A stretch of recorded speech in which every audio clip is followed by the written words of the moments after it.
Hello friends, welcome my YouTube channel RG inspiration. आज हम आपके लिए लेके आए एक नया topic, measurement of statistical error. ये जो टॉपिक है वो काफ़ी इंपॉर्टेंट होता है और काफ़ी बार यहाँ से क्वेश्चन पूछ लिए जाते हैं कि स्टैटिस्टिकल एरर के मेजरमेंट कौन कौन से होते हैं और उनकी कैलकुलेशन किस तरीके से की जाती है। तो यहाँ पर हमने कुछ क्वेश्चंस भी ऐड किए हैं स्टैटिस्टिकल एरर के। तो चलिए स्टार्ट करते हैं। तो first of all, measurement of statistical error कितने टाइप्स के होते हैं, यानी यहाँ इनके प्रकार हैं। तो जो हम स्टैटिस्टिकल एरर होते हैं वो दो तरीके से कैलकुलेट करते हैं। फर्स्ट होता है हमारा सांख्यिकी विभ्रम के रूप में और दूसरा होता है सापेक्ष विभ्रम के रूप में। जो सांख्यिकी विभ्रम होता है उसको हम किस नाम से जानते हैं? निरपेक्ष विभ्रम के नाम से, यानी कि एब्सोल्यूट एरर। और सेकेंड जो एरर कौन सी होती है वो होती है रिलेटिव एरर। अब इनकी कैलकुलेशन किस तरीके से करते हैं और ये एब्सोल्यूट एरर और रिलेटिव एरर होती क्या है। सबसे पहले है कि एब्सोल्यूट एरर। एब्सोल्यूट एरर क्या होता है? इसमें वास्तविक मूल्य और अनुमानित मूल्य के अंतर किया जाता है और जो अंतर आता है उसको ही हम क्या कहते हैं? निरपेक्ष विभ्रम कहते हैं। यानी कि एक्चुअल वैल्यू और एस्टिमेटेड वैल्यू में जो डिफरेंस होता है वही क्या कहलाता है? एब्सोल्यूट एरर यानी निरपेक्ष विभ्रम कहलाता है। ये धनात्मक भी हो सकते हैं और ऋणात्मक भी हो सकते हैं। यदि हमारी एक्चुअल वैल्यू ज़्यादा होती है किससे? एस्टिमेटेड वैल्यू से, तो ये पॉजिटिव में आते हैं। और यदि हमारी एक्चुअल वैल्यू कम होती है एस्टिमेटेड वैल्यू से तो ये ऋणात्मक में आते हैं। तो एब्सोल्यूट एरर का फॉर्मूला क्या हो जाता है? Actual value minus estimated value. Next second है रिलेटिव एरर। रिलेटिव एरर को हम हिंदी में बोलते हैं सापेक्ष विभ्रम। तो सापेक्ष विभ्रम कैसे निकालते हैं? Actual error divide by estimated value, यानी जो हमने निरपेक्ष विभ्रम कैलकुलेट किया था actual value minus estimated value से, उसमें हम किसका भाग दे देते हैं? एस्टिमेटेड वैल्यू का डिवाइड कर देते हैं। तो हमारा क्या निकल के आ जाता है यहाँ पर? सापेक्ष विभ्रम यानी कि रिलेटिव एरर निकल कर आ जाता है। या actual value minus estimated value को जब माइनस करते हैं तो उसको हम एक्चुअल एरर भी बोल सकते हैं। तो एक्चुअल एरर में एस्टिमेटेड वैल्यू का भाग देने पर क्या निकल के आ जाता है? हमारे पास रिलेटिव एरर निकल के आ जाता है। यदि हम रिलेटिव एरर को 100 से गुणा कर देते हैं तो हमारे पास कौन सा विभ्रम आ जाता है? प्रतिशत विभ्रम आ जाता है। रिलेटिव एरर में हम मल्टीप्लाई 100 नहीं करते हैं, लेकिन जब हमें प्रतिशत विभ्रम निकालना होता है तो हम उसको 100 से गुणा कर देते हैं। तो एक्चुअल एरर का फॉर्मूला क्या होता है, यानी कि एब्सोल्यूट एरर का फॉर्मूला क्या होता है? Actual value minus estimated value. और रिलेटिव एरर का फॉर्मूला क्या होता है? Actual value minus estimated value divide by estimated value.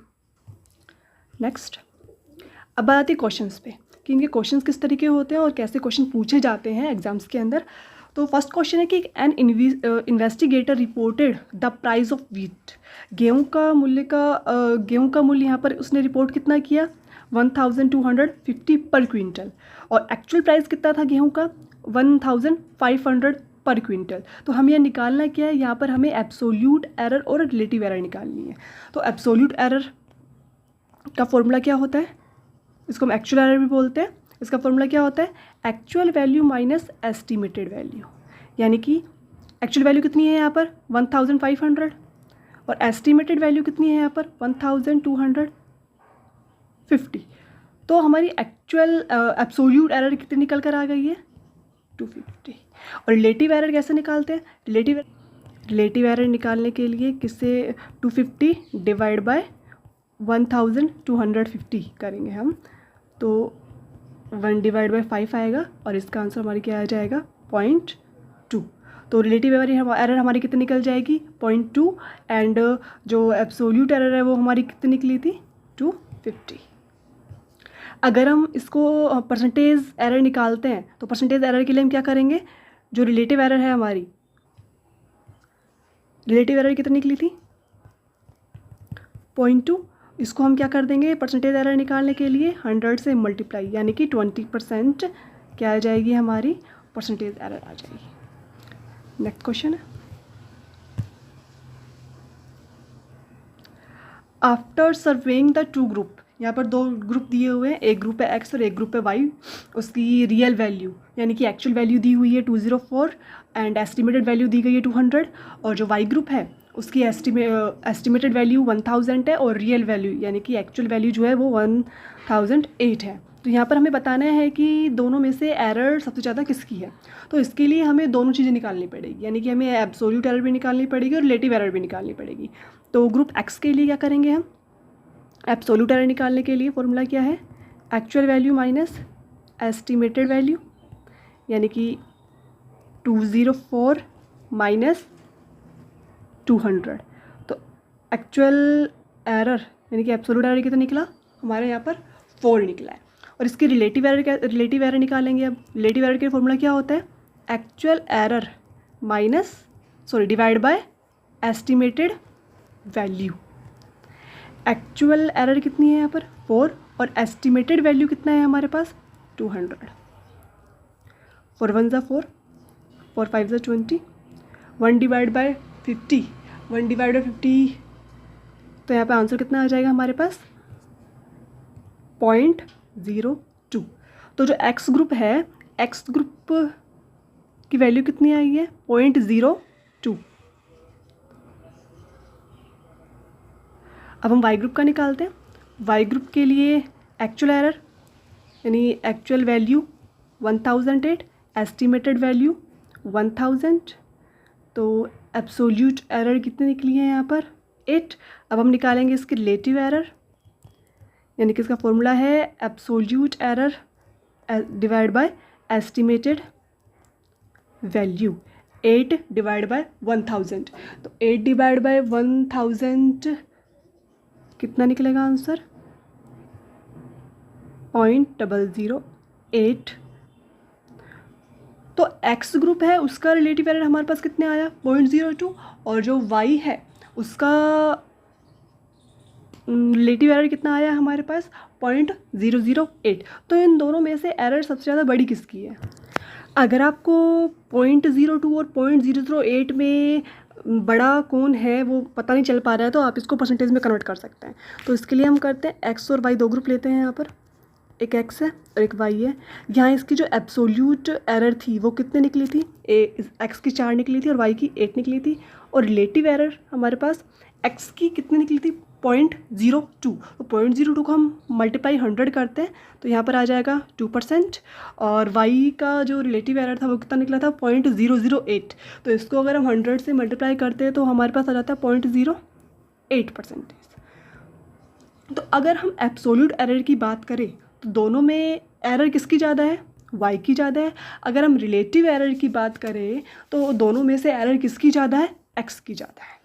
ठीक है, तो दोनों केस में यहाँ पर एरर हम बता देंगे कि एब्सोल्यूट एरर में एक्स की ज़्यादा है और रिलेटिव एरर में एब्सोल्यूट एरर में वाई की ज़्यादा है एरर, और रिलेटिव एरर में एक्स की एरर ज़्यादा है। Next question number 3। Relative error यहाँ पर 0.75 दी गई है और एब्सोल्यूट एरर यहाँ 60 दी गई है। तो हमें यहाँ पर एक्चुअल वैल्यू निकालनी है। तो सबसे पहले हम निकालते हैं, और एक्चुअल वैल्यू निकालने के लिए हमें पहले रिलेटिव एरर निकालनी पड़ेगी। रिलेटिव एरर यहाँ पर दी हुई है लेकिन यहाँ से हमें एस्टिमेटेड वैल्यू निकालनी पड़ेगी। तो रिलेटिव एरर का फॉर्मूला क्या होता है, एक्चुअल एरर या absolute error divide by estimated value. यहाँ पर रिलेटिव एरर कितनी दी हुई है 0.75, एस्टिमेटेड एक्चुअल वैल्यू यहाँ पर कितनी दी हुई है, फिर एब्सोल्यूट एरर यहाँ पर कितनी दी हुई है 60, और एस्टिमेटेड वैल्यू यहाँ पर हमें नहीं दी हुई है जो हम यहाँ से निकाल लेंगे।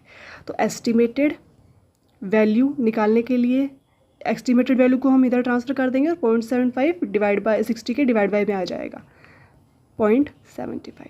तो यहाँ सोल्व करेंगे तो इसका आंसर हमारे पास क्या आ जाएगा 80, यानी कि जो एस्टिमेटेड वैल्यू है वो कितनी निकली है यहाँ पर 80 निकली है। हमें निकालनी क्या है, एक्चुअल वैल्यू निकालनी है। तो एक्चुअल वैल्यू निकालने के लिए अब हमें जो एक्चुअल एरर है या एब्सोल्यूट एरर है उसका फॉर्मूला लगाना पड़ेगा। एब्सोल्यूट एरर डिवाइड बाय बराबर actual value minus estimated value. जो एब्सोल्यूट एरर है वो यहाँ पर कितनी दी हुई है 60 दी हुई है। एक्चुअल वैल्यू हमें निकालनी है और एस्टिमेटेड वैल्यू कितनी है, यहाँ पर एस्टिमेटेड वैल्यू हमने निकाली है 80, तो यहाँ पर 80 आ जाएगा। अब यहाँ पर इसको ट्रांसफ़र कर देंगे हम, एक्चुअल वैल्यू बराबर 60 प्लस 80 हो जाएगा यहाँ पर। तो एक्चुअल वैल्यू हमारे पास कितनी आ जाएगी 140। क्वेश्चन नंबर 4, यहाँ पर हमें परसेंटेज एरर दी हुई है 10% और एस्टिमेटेड वैल्यू दी हुई है 200 और हमें निकालना क्या है, हमें यहाँ पर निकालनी है एब्सोल्यूट एरर। तो परसेंटेज एरर का फॉर्मूला क्या होता है? परसेंटेज एरर मैंने बताया था कि जो रिलेटिव एरर होती है उसमें हम मल्टीप्लाई 100 कर देते हैं तो हमारी परसेंटेज एरर निकल जाती है। तो रिलेटिव एरर का फॉर्मूला क्या होता है? Absolute error divide by estimated value multiply 100, है ना। तो यहाँ पर परसेंटेज एरर कितनी दी हुई है? 10%। एब्सोल्यूट एरर यहाँ पे हमें निकालनी है, एस्टिमेटेड वैल्यू 200 दी हुई है एंड मल्टीप्लाई 100। तो उसको हम सॉल्व करते हैं, क्रॉस मल्टीप्लाई कर लेते हैं। तो 100 अगर एब्सोल्यूट एरर से मल्टीप्लाई होगा तो यहाँ पर क्या हो जाएगा? Absolute error multiply 100 is equal to 200 को अगर 10 से मल्टीप्लाई करते तो 2000। एब्सोल्यूट एरर निकालने के लिए या मल्टीप्लाई 100 है तो ये 2000 के डिवाइड में चला जाएगा। यहाँ पर आंसर कितना आ जाएगा? 20। तो एब्सोल्यूट एरर कितनी निकली हमारी? 20। नेक्स्ट क्वेश्चन नंबर 5, या एब्सोल्यूट एरर हमें +25 दी हुई है और रिलेटिव एरर हमें दी हुई है +0.05। यहाँ निकालना क्या है? हमें एक्चुअल और एस्टिमेटेड वैल्यू निकालनी है। यहाँ एक्चुअल वैल्यू निकालने के लिए सबसे पहले हम एब्सोल्यूट एरर का फॉर्मूला लगाते हैं। एब्सोल्यूट एरर का फॉर्मूला क्या होता है? Actual value minus estimated value. यहाँ हमारे पास एब्सोल्यूट एरर है, एक्चुअल वैल्यू हमें निकालनी है, लेकिन एस्टिमेटेड वैल्यू भी हमारे पास नहीं है। तो सबसे पहले हम रिलेटिव एरर का फॉर्मूला लगाते हैं, उससे हम एस्टिमेटेड वैल्यू निकाल लेंगे। रिलेटिव एरर का फॉर्मूला क्या होता है? Absolute error divide by estimated value. तो रिलेटिव एरर यहाँ पर कितनी है? 0.05। जो एब्सोल्यूट एरर है वो कितनी है यहाँ पर? 25 और एस्टिमेटेड वैल्यू हमें निकालनी है। तो एस्टिमेटेड वैल्यू कैसे निकल जाएगी? 25 डिवाइड बाय 0.05। इसको सॉल्व करते हैं, इसको सॉल्व करने पर हमारे पास आंसर आ जाएगा 500। तो एस्टिमेटेड वैल्यू कितनी निकली है हमारे पास? यहाँ पर 500 निकली। अब हम निकाल लेंगे एक्चुअल वैल्यू। एक्चुअल वैल्यू का फॉर्मूला क्या होगा यहाँ पर? Absolute error plus relative error. Absolute error कितनी है यहाँ पर? 25 और रिलेटिव नहीं, एस्टिमेटेड वैल्यू। एस्टिमेटेड वैल्यू यहाँ पर कितनी है हमारे पास? हमने निकाली है 500। तो एक्चुअल वैल्यू कितनी निकल जाएगी? 525। तो एक्चुअल वैल्यू 525 आई है और एस्टिमेटेड वैल्यू कितनी आई यहाँ पर हमारे पास? 500 आई है। तो नेक्स्ट क्वेश्चन करते हैं। क्वेश्चन नंबर 6, एब्सोल्यूट एरर -100 है और रिलेटिव एरर -0.1 है। यहाँ पर भी हमें एक्चुअल वैल्यू और एस्टिमेटेड वैल्यू निकालनी है। तो यहाँ पर भी हमें क्या चाहिए? एस्टिमेटेड वैल्यू पहले चाहिए होगी, इसलिए हम रिलेटिव एरर का फॉर्मूला लगाते हैं। Absolute error divide by estimated value. जो रिलेटिव एरर है वो कितनी है यहाँ पर? 0.1 -0.1 और एब्सोल्यूट एरर कितनी है? -100। एस्टिमेटेड वैल्यू हमें यहाँ पर निकालनी है। तो एस्टिमेटेड वैल्यू को इधर ट्रांसफ़र कर देंगे और -100 डिवाइड बाय -0.1, माइनस से माइनस यहाँ कट जाएगा, उधर ऊपर क्या आ जाएगा? 1000 आ जाएगा। तो एस्टिमेटेड वैल्यू यहाँ पर कितनी निकली है हमारे पास? 1000 निकली है। अब हम निकालेंगे एक्चुअल वैल्यू। एक्चुअल वैल्यू के लिए फॉर्मूला क्या है? Absolute error plus estimated value. तो एक्चुअल वैल्यू यहाँ निकल जाएगी। कैसे निकालेंगे? एब्सोल्यूट एरर कितना है यहाँ पर? -100 और एस्टिमेटेड वैल्यू हमने कितनी निकाली है? 1000। तो एक्चुअल वैल्यू का आंसर कितना आ जाएगा यहाँ पर? 900। तो एस्टिमेटेड वैल्यू 1000 आ जाएगी यहाँ पर और जो एक्चुअल वैल्यू है वो हमारे पास यहाँ पर 900 आ जाएगी। तो ये टोटल 6 क्वेश्चन थे जो काफ़ी बार क्वेश्चन पेपर में पूछ लिए जाते हैं इस तरीके से। तो thank you for watching this video. अगर वीडियो पसंद आई है तो लाइक शेयर कीजिए एंड चैनल को सब्सक्राइब कीजिए।